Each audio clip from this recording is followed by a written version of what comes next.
में बदलाव,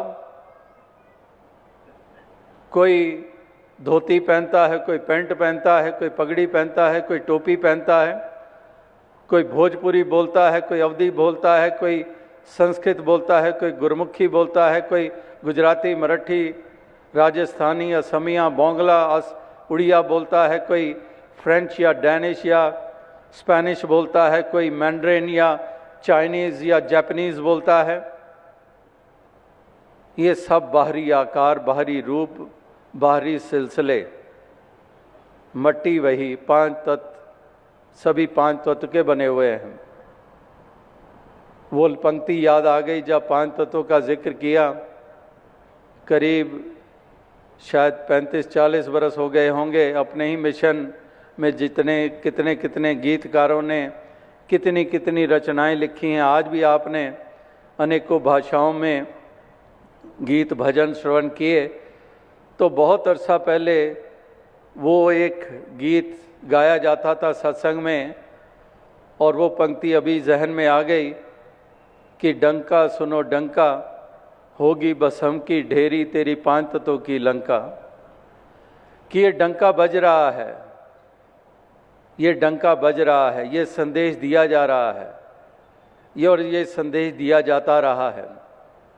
याद रख के होगी भस्म की ढेरी, ये भस्म हो जाएगी तेरी पांच तत्वों की लंका। ये तेरी लंका शरीर रूपी ये पांच तत्वों की ये भस्म हो जाएगी। एक खाक का पुतला खाक की ढेरी में तब्दील हो जाएगा। और आगे उसमें कहा जा रहा है कि हे मन रावण, सीता सूरत को कब राम से मिलाएगा। कि इस प्रकार से हे मन रावण, ये मन ही तो बीच में आ जाता है। रावण अभिमान का प्रतीक, ये मन ही तो अभिमानी हो जाता है। मैं क्यों जाऊं, मैं इतनी पढ़ा हुआ, मैंने इतने अध्ययन, मैंने यात्राएं, मैंने स्नान, मैंने वो किया हुआ है, मैं क्यों जाऊं, मैं क्यों नतमस्तक हूं। बीच में अभिमान आ जाता है, हंकार आ जाता है। जैसे वो भी पंक्ति महापुरुषों की आती है कि चाले थे हरि मिलन को और बीचे अटका चीत। बीच में चित अटक गया, बीच में अहम आ गया, बीच में वो बहाने आ गए। तो महापुरुष संत जन कहते हैं कि टाले टोले दिन गया बेहाज बढ़न तो जाए, ना हर भजियो ना खत पटियो काल पहुँचो आए। तो इस प्रकार से ये महापुरुष संत जन यही कहते हैं। जो बात हो रही थी कि पांच तत्वों की, सभी एक मिट्टी से बने हुए, फिर ये भ्रम मिटा मन का और जाति पाति की दीवार गिर गई। और क्योंकि इस एक को, परमात्मा को इस एक करके जान लिया, फिर मजहब मिल्लत की भी दीवार गिर गई। ये जो मजहब जो आज रूप बने हुए हैं, जो केवल और केवल घृणा और नफरत के बीज मनों में बोते चले जा रहे हैं। कितनी कितनी हिंसा, कितनी कितनी कत्लो गारत, कितनी कितनी क्रूरता, कितने कितने कठोरता, कितनी कितनी निर्दयता। ये टीवी पे भी आप देख रहे हैं, मिडिल ईस्ट में क्या क्या हो रहा है। और भी अपने मुल्क में भी समय समय पे दंगे फसाद होते हैं, कहीं जाति को लेकर, कहीं धर्म और मज़हब को लेकर। कितने कितने मासूमों की जानें जाती हैं। तो इतनी क्रूरता, कितनी कठोरता, कितनी निर्दयता, केवल इसलिए कि वो बोध नहीं है। परमात्मा को बांट दिया, अल्लाह अलग है, राम अलग है, गॉड अलग है। परमात्मा को ही जब बांट सकते हैं तो पैगंबरों को क्यों ना बांटेंगे। और अगर पैगंबरों को बांट दिया तो इंसानों को तो बांटेंगे ही बांटेंगे। इस तरह से ये बांट बांट कर इंसान से कितना दूर हो गया है। जो मूल था, दो ट्रू एसेंस, दो असलियत थी, वो तो खो गई। केवल और केवल चिन्ह रह गए, इमारतें रह गई, कुछ क्रियाएं कर्म कांड रह गए, लिबास रह गए, वही धर्म की पहचानें बन गईं, लेकिन भूल गए कि परिभाषा धर्म की जो बताई गई थी कि दया धर्म का मूल है, पाप मूल अभिमान, तुलसी दया न छोड़िए जब लग घट में प्राण। जहाँ पर दया ही धर्म का मूल बताया जा रहा है, तो ये मासूमों की जाने लेनी, क्रूरता, कठोरता, इसमें कौन सा दया वाला पहलू सामने आ रहा है? कुछ भी तो नहीं है। इसलिए एक धर्म, मजहब केवल और केवल हमारे मनों में दूरियां पैदा कर रहे हैं एक दूसरे के प्रति, और छोटे से बच्चों में भी हम वही जहर घोल रहे हैं।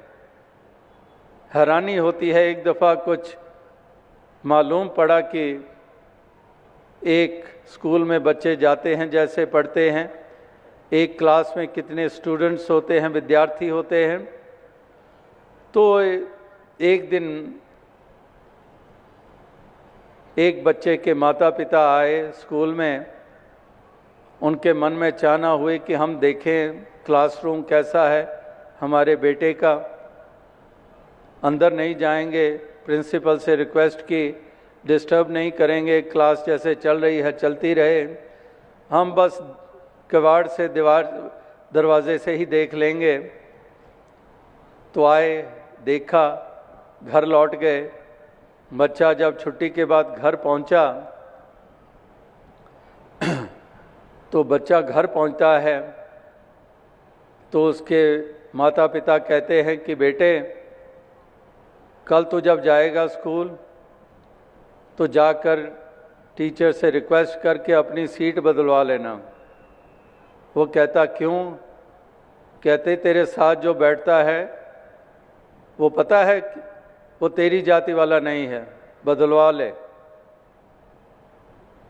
अब वो छोटा सा बच्चा, मासूम सा बच्चा, उसको उसी उम्र में ही जहर से भर दिया हमने, घृणा से भर दिया।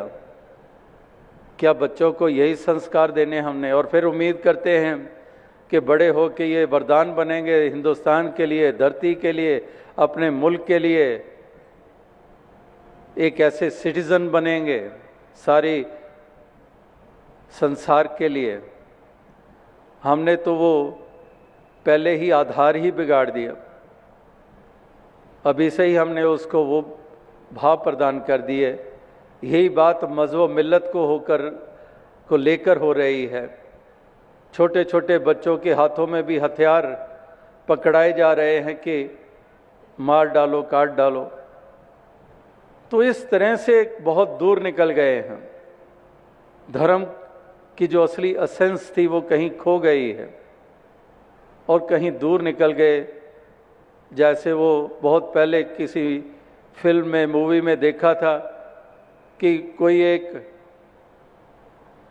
हीरे की बात हो रही थी और किसी डिब्बे में हीरा था।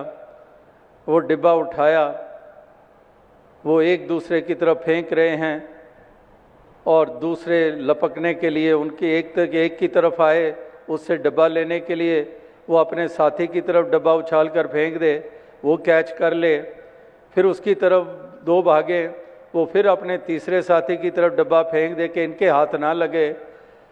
तो वो बचाते बचाते वहाँ से जब सफलतापूर्वक भाग निकले और जब वहाँ पहुँचते हैं तो देखते हैं डब्बा खाली है। इतनी जद्दोजहद भी हुई, इतना कुछ हुआ भी, और डिब्बे में कुछ था ही नहीं और उसके लिए जान भी जा सकती थी। तो यही देखकर ध्यान में आया कि यही तो नहीं कहीं हो रहा है कि धर्म अपने आप में अलोप हो गया और जिस धर्म को धर्म हम मान बैठे हैं उसको ही लिए जा रहे हैं और एक दूसरे से के ऊपर जुल्म और सितम करते चले जा रहे हैं और बीच में तो खो ही गया है जो असल था। तो इसलिए असलियत की तरफ जाना है। एक मानवता ही सच्चा धर्म है, इंसानियत ही सच्चा धर्म है। अगर इंसानियत ही चली गई, बाकी सब कुछ हमने बना डाला, बहुत कुछ हमने संभाल लिया, लेकिन मानवता, इंसानियत ही हाथों से निकल गई। बात वही है, फिर तो धर्म तो रहा ही नहीं। उसको तो हमने कुचल दिया, मसल दिया, वो तो है ही नहीं। मानवता है ही नहीं, इंसानियत है ही नहीं, दया है ही नहीं, करुणा है ही नहीं, प्रेम है ही नहीं। 2.5 अक्षर प्रेम के पढ़े सो पंडित होए। कबीर जी कह कह के थक गए कि धार्मिक होना, हमारी पंडिताई इसी में है कि 2.5 अक्षर प्रेम के सीख जाएं, वरना पोथी पढ़ पढ़ जगमुआ। तो इसलिए अगर प्रेम भी नहीं है, दया भी नहीं है, करुणा भी नहीं है, एक दूसरे के लिए सद्भाव ही नहीं है, सब कुछ विपरीत है, फिर कौन सा धर्म? किस धर्म को ऊंचा मानकर चला जा रहा है? किस धर्म के लिए इतनी जय जयकारें बुलाई जा रही हैं? तो ये